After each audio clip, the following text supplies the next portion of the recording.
Welcome to another edition of News Bites here on Daily World Television. My name is Kal Korff and I'm your host. In the election in the Netherlands, there was a mixed bag result. The far right, which most Europeans are hoping would just go away, didn't. In fact, they placed second. Geert Wilders' party actually gained a number of seats in the parliament. Their portion increased by 7 seats total, while the incumbent government, which is now starting its third term in power, has shrunk. So the only way that the Netherlands government can now function for the Dutch government to be viable is to form a coalition with minority parties. That's going to be easier said than done.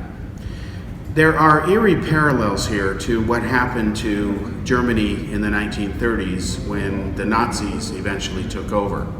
We must remember that Adolf Hitler did not stage a coup. He was elected, meaning he was Chancellor of Germany, and his Nazi party was number 2 in the parliament. It was only after the Reichstag fire, which the Nazis caused, and communists were arrested, that he became a majority party.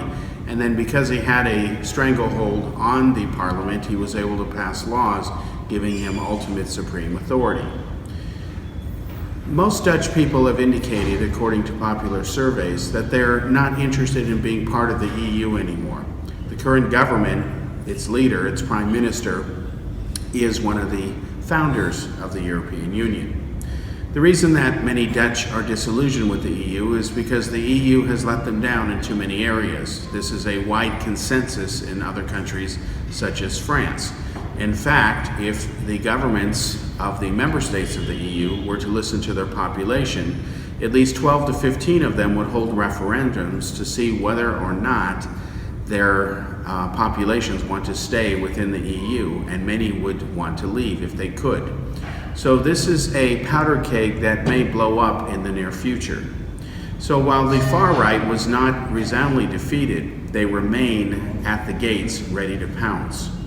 The next observers, or at least the next countries to watch out for, will be Germany and France.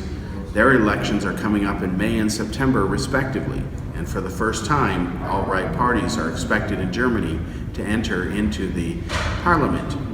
So, in France, you have Le Pen, who is behind in the polls, but the race is still too tight to call. She might actually end up pulling it off.